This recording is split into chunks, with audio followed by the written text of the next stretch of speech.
Саламатсыздарбы урматтуу телекөрүүчүлөр, сиздер Азаттыктын ыңгайсыз суроолор телепрограммасын көрүп жатасыздар. Бүгүн Кыргызстанда аш тойлордогу ашыкча чыгымдарды мыйзам менен токтотууга же аларга чектөө киргизүүгө мүмкүнбү деген теманын айланасында талкуу жүргүзмөкчүбүз. Студиянын бүгүнкү конокторун тааныштыра кетейин. Жогорку кеңештин депутаты Каныбек Осмоналиев жана жазуучу публицист Кален Сыдыкова. Саламатсыздарбы? Саламатчылык. Алгачкы суроом Каныбек мырза сизге да. Кыргызда айтылат эмеспи, ар бир кишинин башында жамандык анан жакшылык бар депчи. Сиз акыркы жолу ошондой аш тойлорду качан өткөрдүңүз? Өзүңүздүн үй бүлөңүз менен мисалы. Эми ушунча суроо берип калдыңыз. Чынында эле айтпайын дедим эле, мен акыркы жолу тилекке каршы жамандык менен байланышкан бир чоң окуя болуп кетти. Мен апам каза болду. Бир ай мурун баардыгы болду. Бирок ошонун эле айна чекесинде бир топ кандайдыр бир бүгүнкү күндүн чакырыктары дейбизби, ал турсун жалпы кыргыз элибиздин кылымдык басып өткөн каада салттарынын кээ бир нерселерин өтө эле ашкер эле кандай бир күчөтүп жибергендигибизби, ошо боюнча бир топ ойлор пайда болду. Кален айым, сизге деле ушул суроону узатсам да, сиздин үй бүлөңүздө ушундай аш тойлор качан болду жакынкы арада? Былтыр кайнатам каза болду. Анан эми кыргыздын салты бул өзү көп кылымдардан бери келаткан кыргыздын маданияты, цивилизациясы да. Анан кийин муну бүгүн ойлонулган жок. Анан бул биздин салт санаабызда терең философия катылып жатат. Чоң адамкерчилик, адамды сыйлагандык жатат да. Ушу жамандык менен байланыштуу болду да, былтыр мисалы ошондой болду. Анан кийин биз да 9 бүрт туганбыз. Менин жолдошум да 9 бүрт туган. Ана киши көп жыл ошо мамлекеттик кызматтарда иштеп жүргөн киши. Анан 9 бүрт тугандан куда сөөктөр келгенде жээн, таекке, бөлө, анан кийин карым катнаш, айыл, кыз кыркын дегенде келгенде эле бир топ адам болуп калат экен. Анан ал салтка жараша ошол эки ар бир жердин албетте өзгөчөлүктөрү бар, ошого жараша жасаганга туура келет. Каныбек мырза, мына сиздер мыйзам долбоорун даярдап жатасыздар. Албетте бул мен деле мисалы Кыргызстандын атуулу катары түшүнөм, бул баягы арга жоктон болуп жаткан иш депчи. Анан бир жагынан каатчылык болуп атса, экинчи жагынан баягы ысырапкорчулук деле Кыргыздын көкөйүнө тийип болуш керек. Анан айтсаңыз, эгерде ошол мыйзам күчүнө кирсе, ошол мыйзамды сыйлап, кадимкидей ошол аш тойлордогу баягы ысырапкорчулук тыйылып, чектелип калат деп ишенесизби? Бунда негизги параметрлери кандай? Негизги параметрлери ошол жамандык болобу, жакшылык болобу, ошолорго кеткен чыгымдарды жалпы ошо талапка ылайык, ошол элдин жалпы орточо статистикалык өзүнүн табуусуна ылайык эле жүргүзүү максаты да. Бул жерде эки фундаменталдык түшүнүк эске алынып атат. Биринчиси биздин ошо каада салттын өзүнө, кыргыздын өзүнө туура келген мүнөздүү болгон каада салтты сактап калуу, жамандыкта дагы, жакшылыкта дагы, тойлордо болсун. Экинчиси Кыргызстандын элинин 80% ислам динин туткандыгына байланыштуу, аны дагы көз жумуп кароого болбойт. Ошол ислам дининин чыныгы баалуулуктары эмнени талап кылат? Биз чынында эмне иш жасап атабыз, кандай жагын бузуп атабыз, өзүнчө эле мындай мелдеш болуп калган сыяктуу болуп атпайбы ошондой тойлорду өткөрүү? Ошо кандай негизден келген? Вот ошол түшүнүктөр. Мыйзам долбоору менен карап чыкканда мындай баягы тыюулар бар экен да, мисалы ашта же болбосо бир тойдо жылкы союлбаш керек, чоң мал союлбаш керек, баягы кой, эчки союлса болот деген сыяктуучу. Анан мектептерде туулган күндөрдү өткөрбөш керек, жумушта ар кандай жанагындай маданий чараларды өткөрбөш керек.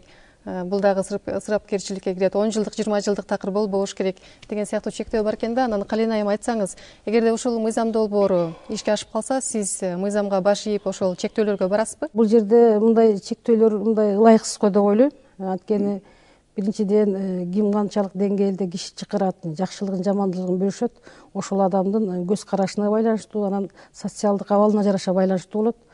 Анан кийин мисалы бир чоң жакшылык болуп атса, карым катнашы көп болсо, чакыра турган адам жок болсо, анан кийин 20 кой сойгондон көрө бир жылкы сойгон жакшы да.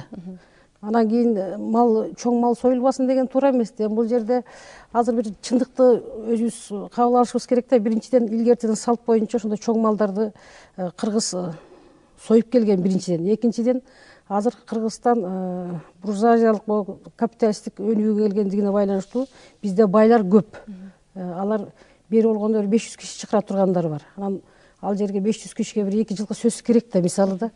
Анан кийин закон ушундай эле деген туура эмес го деп ойлойм биринчиден. Экинчиден мына биз Кыргызстан жеке адамдын укугун мамлекеттин укугунан жогору койдук да.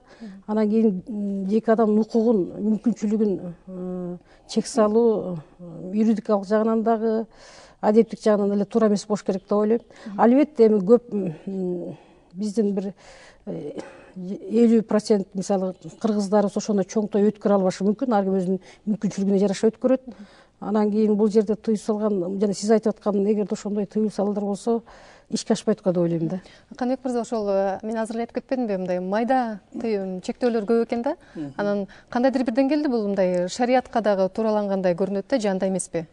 Андай эмес. Мен аны жок деп айтпайм. Диндин чыныгы баалуулуктарынын тийгизген таасири бул мыйзам долбооруна.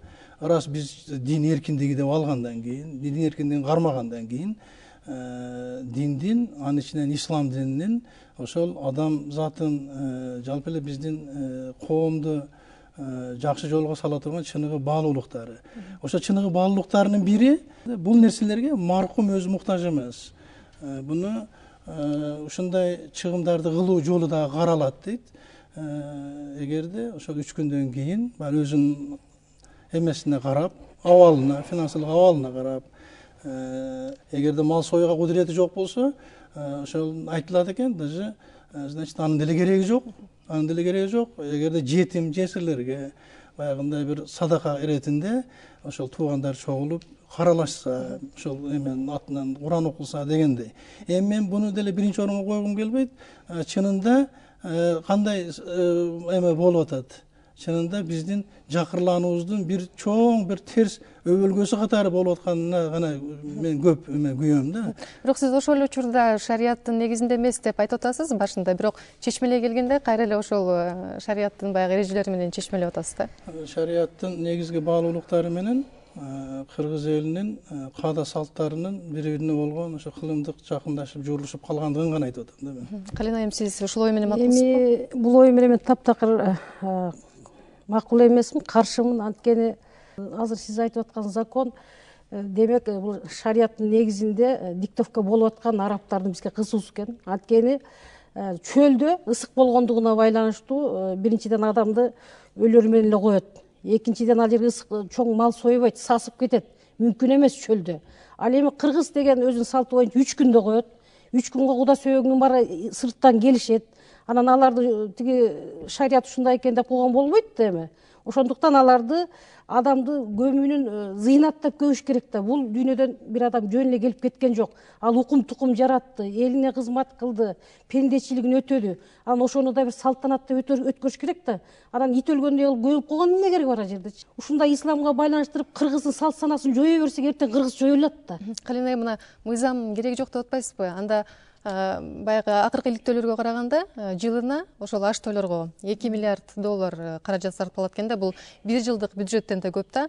Анан акыркы мезгилде көп айтыла баштады. Мисалы, 1 жылкынын баасына, ошол жанагы ашка союлган 1 жылкынын баасына 2 окуучуну мектепке окутса болот депчи. Анан салт сана деп атып башка жактан мисалы билим жагынан өксүп жаткан жокпузбу?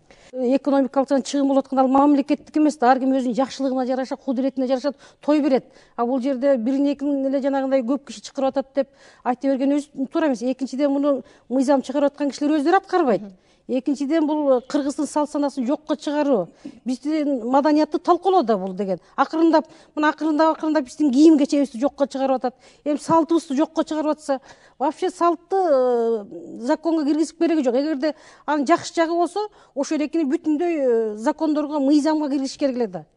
Урматтуу телекөрүүчүлөр, биз шаар тургундарына дагы ушул суроону узатып, аларды сурамжылоого тарткан элек. Биринчи ошол азыр видео материалды көрүп алып, анан кайрадан талкуубузду улантсак. Андай тойго эч кандай мыйзам сыянын деле кереги жок го менин оюмчачы. Анткени эми тойда ар бир адамдын ар бир жегжаты бар. Эми ар бир жакшылыкта, жамандыкта бирине барат. Анан кийин тигилер көп коногум көп болуп кетти деп кишилерди сен келбей эле кой деп айта албайт да. Эми колуман келишинче эле кылмакмын. Тияктан каршы болуп, тияктан кылбай элечи. Колуман келишинче эле. Ошо эме